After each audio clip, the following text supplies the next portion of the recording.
My name is Annette Rose-Shapiro, and in 1997 I started a program at Urban Glass called the Bead Project. The Bead Project is a program for low-income women to learn how to make glass beads and jewelry as a way of earning income. The Bead program continues to this day, and it offers 2 classes a year, fall and spring, and the students take a 12-week course.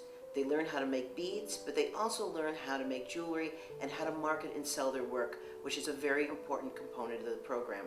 Since 1997, over 300 women have participated in the program. Anna Butler was one of the first students and applicants to the program in 1997. I enjoy making glass beads and jewelry, just seeing the torches and the gas set up and the glass, and something very relaxing about the flame and meditative about fire and working with it. When I left the program, I had a lot of experience. I taught some classes, and I was able to set up a little studio in my apartment where I have a kiln and I make glass beads and sell my jewelry on Etsy. My name is Amy Lemaire. Our website is urbanglass.org. I gained an interest in glass about 20 years ago. I started making glass beads.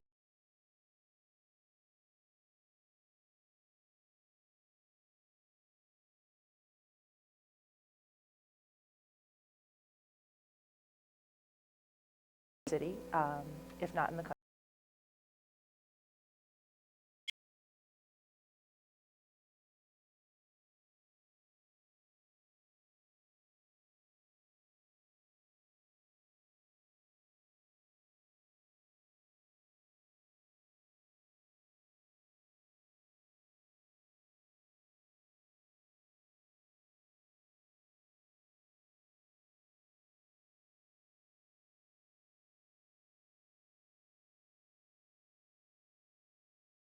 We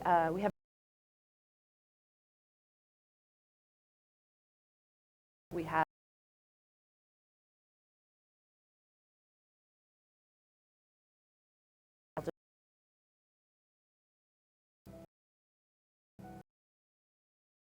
is designed as a scholarship program for women because we feel that women are an underserved part of the population, and so we're looking to give more opportunity to women who are creatively inclined, who might not otherwise had an opportunity to work in the medium.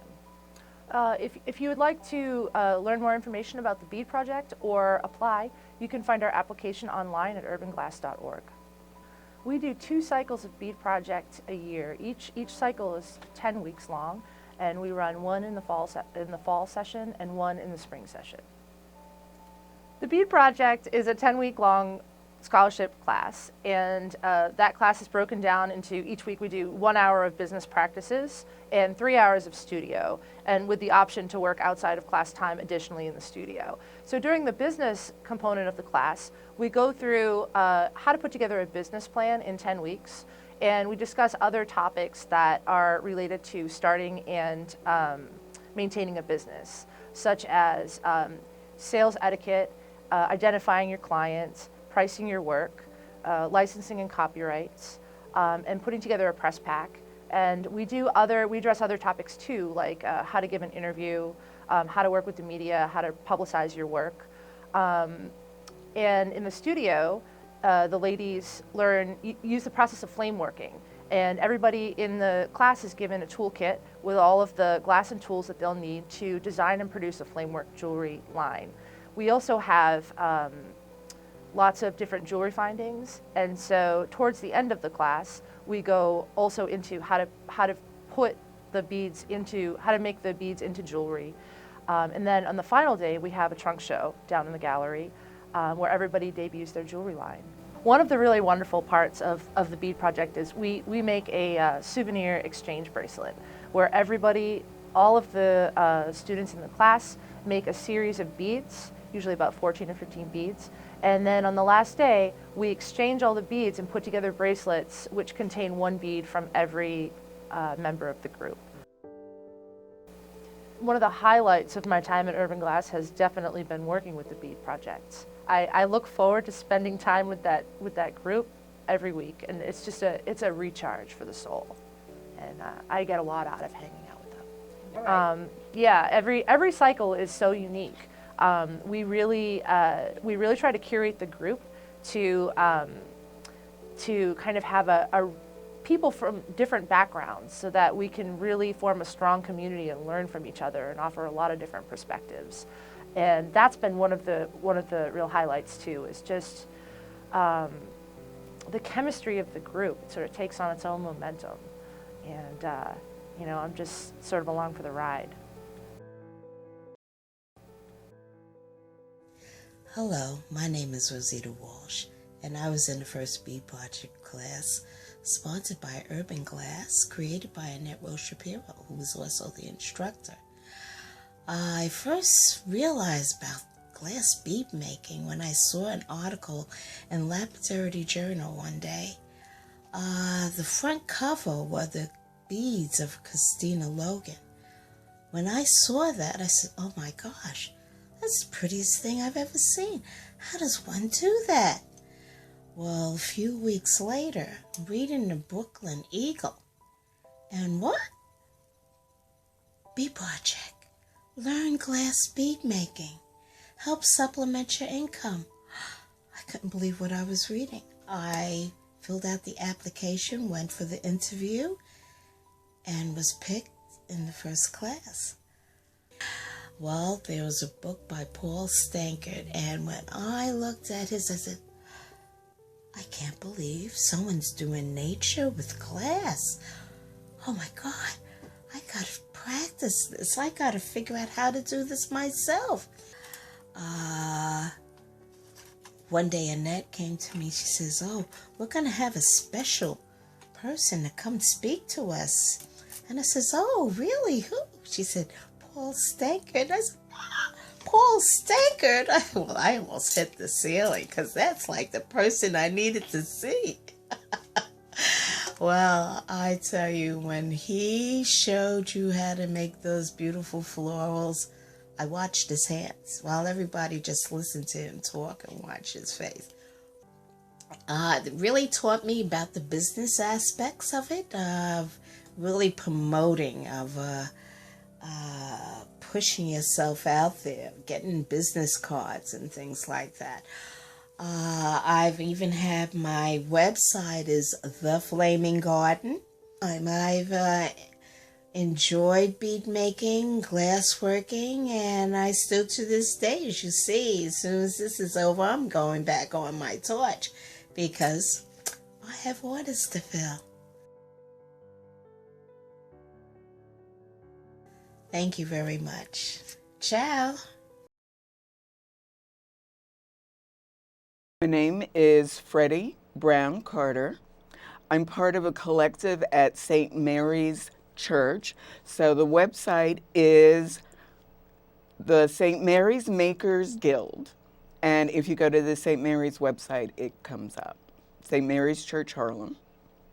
About 2.5 years ago, a good friend of mine had done a wedding at Prospect Park and was killing time and walking around the neighborhood and found herself in here, and she thought she would be interested in doing it. and decided to share the information with me. I did. I think I annoyed them so much.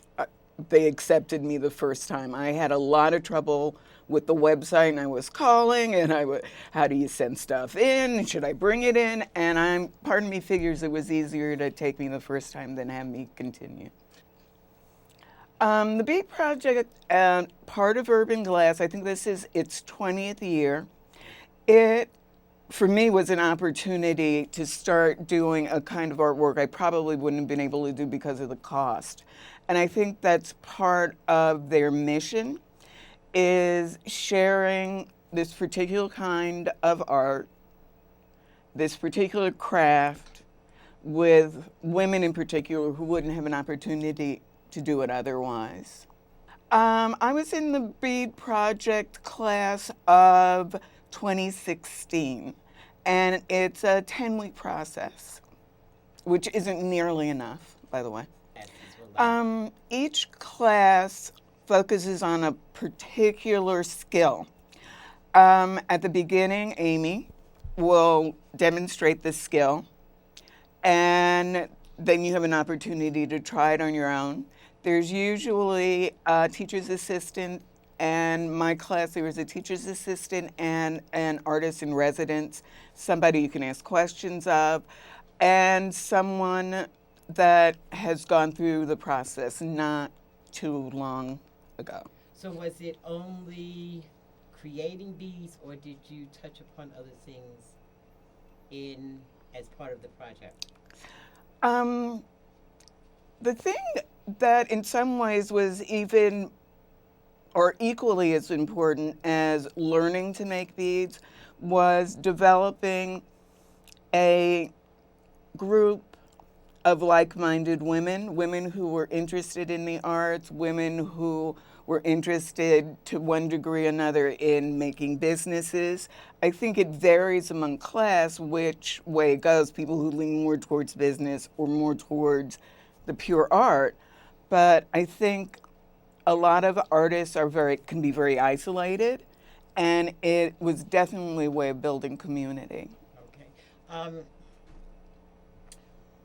Insofar as the business aspect, did they do anything to help you build it as a business as much as a craft?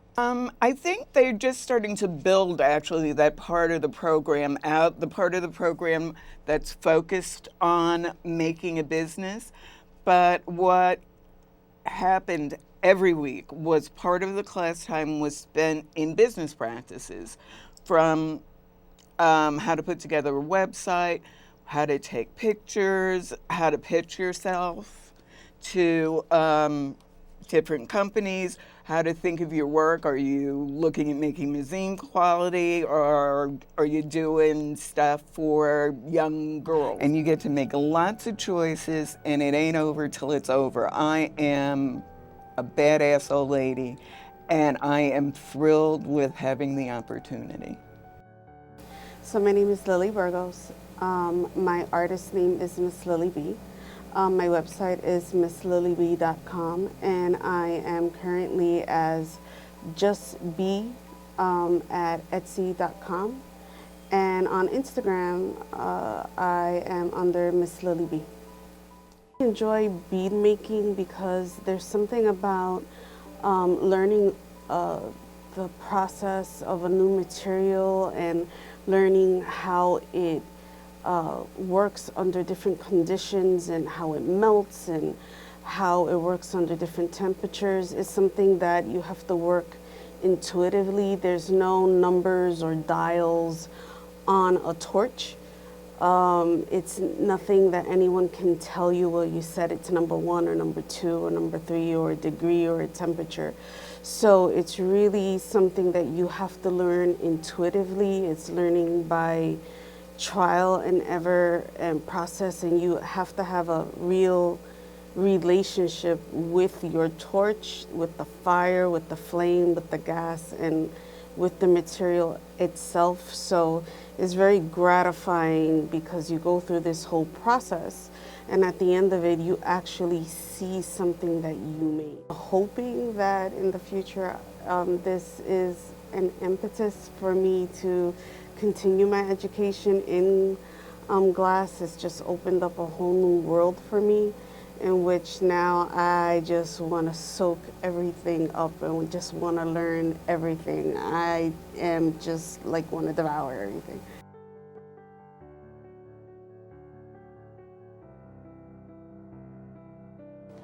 My name is Kenya Chester. I'm based out of Manhattan, and people can find me online and at Urban Glass Gallery. Also my Instagram as well, that's Kenya C. That's my Instagram, so it's KENYAAC.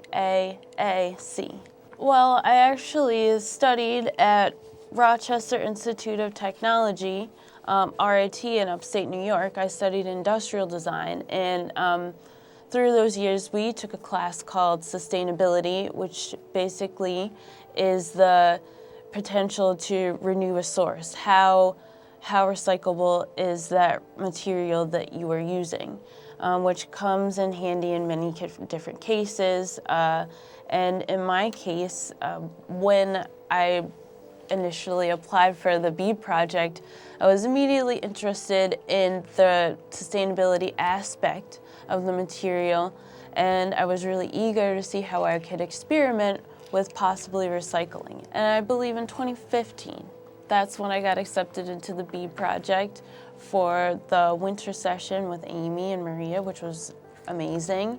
Amy was really open to helping me experiment with the recycling of the glass. And ever since she taught me how to do that, I haven't stopped, and that has solely become my focus for how I use glass. I enjoy bead making and working with glass because I find it to be very relaxing. I find working with the fire, you have to pay attention and, make sure that nothing is gonna go wrong, make sure nothing's dripping. Glass is very temperamental, especially with the recycled glass. So that has been a process kind of perfecting that in itself. I also find that even stringing the beads is relaxing. It kind of takes your mind off the day-to-day hassles that happen, stringing 1, 2, 3 to some music, drinking a glass of wine or something. It's a leisurely hobby that I can do, and I really enjoy having such a different hobby from everyone else. It's nice to be able to come to Urban Glass and work in the studio, which is beautiful and very open, and just be able to create work, some type of work. Yes, so when I came to visit the last class of the Bead Project, I definitely stressed that it's important for an artist to have a sketchbook for their ideas. Having a sketchbook often helps you cut around experiment time when you're in the studio, when you want to try something out, but you're not sure what color you want, or you're not sure what shape you want. By drawing that in your sketchbook first, figuring out how many beads you need to make that composition, just doing tiny prep steps each and every step of the way helps you make even greater of a piece. Yes, so like I stated before, the sustainability aspect of glass as a material has always interested me. And when I came to the Bead Project, I automatically knew that that was something that I wanted to experiment with design-wise. So our wonderful teacher, Amy, taught me how to recycle. At first, it was little things like wine bottles and beer bottles, and then someone gave me a hot tip about Dead Horse Bay, which is this place with a whole bunch of sea glass that washes up. So I've experimented with the sea glass. I've also gone to thrift stores and antique shops. I love antiquing and thrifting and finding old things, and trying to figure out a way to give them a modern twist. And I definitely enjoy finding these gorgeous, gaudy glasses or candlesticks or pastry dishes. I smash them up, I melt them down, I pull them into cane, and then I make them into beads. And then after that, of course, the process is, cold working and then assembly. So there's definitely a lot of process, a lot of science, and a lot of love that goes into making my work. How am I inspired, and where do I look for inspiration? The best place that I love to look for inspiration is on the subway. I tell everyone this, any type of customer that you're looking for, you can find them on the subway. Any type of trend that you want validation for, you can find it on the streets of New York. And I love seeing everyone here expressing themselves through jewelry, through clothes, through shoes. I think that's one of the really wonderful things about New York. And I feel like, keeping your eyes around and looking and seeing what's on trend, what are people wearing is very important. And, also looking at art, looking at things online on Instagram and Pinterest. I use Pinterest a lot. Going to the museums is always nice. Being in nature, I'm a nature person. So things like that definitely inspire me. After I graduated from the Bead Project, I was given a scholarship to go to Corning Glass Museum, which was amazing. And there, I automatically knew that I wanted to learn how to do glass blowing. That's what they're known for. That's what I've wanted to know how to do for a really long time. I was there for a whole week, and it was really amazing. The museum is gorgeous, and they have such a great periodical of how glass has transformed throughout centuries, which is really inspiring in itself. Just glass found from BC era, which is wild. So it definitely, that makes you kind of take more pride in how we handle that now, and how we are fulfilling this legacy that was started so long ago in glass art. When do I feel the most creative? That is a good question. I feel like when do I feel the most creative? I feel creative all the time. That's weird. I don't know, I'm one of those people, I can see something and another thing and think about how it could be used in a ton of different ways. I'm a designer as well as an artist, so it's not just form for me, it's function and lots of different things, technology, nature that I see, any types of forms. I definitely, try to draw some type of inspiration from. I could do it. I could do it. I could try. Plans for the future.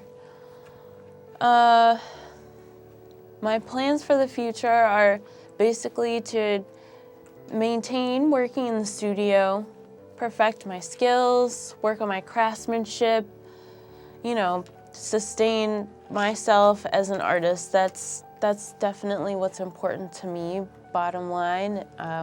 Being able to create and, not just make, but make something of good quality is always something that I take pride in. So growing, learning, experimenting more, and being able to take what I have now and elevate it to the next level is what I can hope for the future.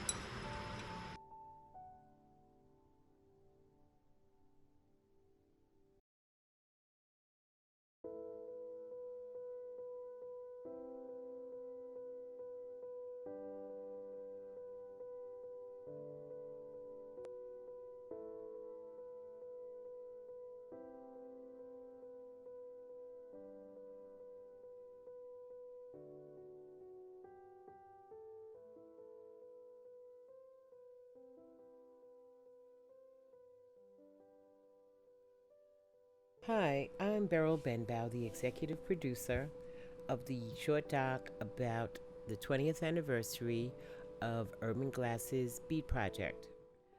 A member of BRIC staff, Steve Burnett, found out that I was working on creating a short doc to celebrate the 20th anniversary of the Bead Project. He informed me that he had taken some footage for the Urban Bead Project some many years ago, perhaps 2006. Well, let's see who was actually in our surprise ending. I will give you a few hints.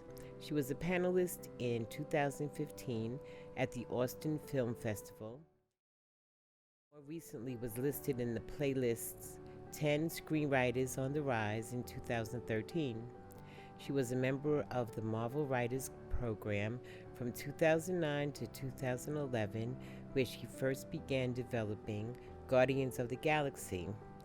Well, I don't know if you know the name yet, but I guess I'll have to tell you.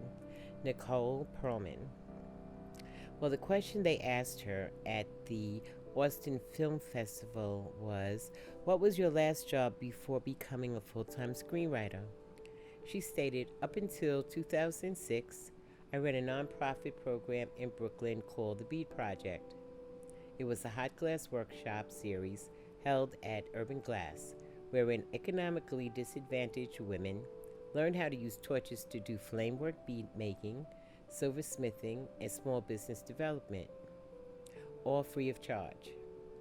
I really enjoyed teaching and working with my hands within a small community of artists. I was working on screenplays in my spare time, and having a day job at Urban Glass made it much easier to get out of my own head. Plus, working with a 2,500-degree torch also gave me a comforting illusion of power, even if I couldn't crack my third act. So, without any further ado, here is the final clip. What's your name? My name is Nicole Perlman, and I am the director of the Bead Expo and the Bead Project, which is Urban Glass's low-income scholarship for women, which teaches them a trade, teaches them how to do glass beads and how to market and sell their own jewelry. We also have a silversmithing element to that. So, we have people who come in and teach, and we have guest speakers, and then the women every month get to have monthly reunions where they can use the studio for free and meet back up with each other. And it's a really great program. That I have now are just glass, and this is actually my dad. He comes to a lot of the shows with me. But these are just glass beads. These are all just glass beads. They're all handmade. They're all, detailed and one of a kind. And I combine them with sterling silver and with gold bindings. And I also have a website. I've branched out. My website is azizasboutique.com, so you guys can check it out. Right now we are in the monthly Bead Project meeting. We meet twice a month, and the students have the chance to practice all what they learned while they were taking the class. And as you can see, some of them are really talented, and I'm very, very proud of them. We have different generations of the Bead Project today. Some of these girls have been making beads for 3 or 4 years. Some of them have been making beads for about 2 months. So they have the opportunity to come here, meet each other, talk, have fun, make beads. This has been a really good collaborative team effort. We all have different gifts, and we decided to pull our strong points and help each other develop our weaker points. So the Bead Project has been a good opportunity to do that. From the 3 of us, they come from diverse backgrounds, and we hope that the Bead Project in its future years will also give women in New York also opportunities from diverse backgrounds to work together in a new craft collaboratively, and also to build an sense of self-esteem they may never have had before in an artistic arena.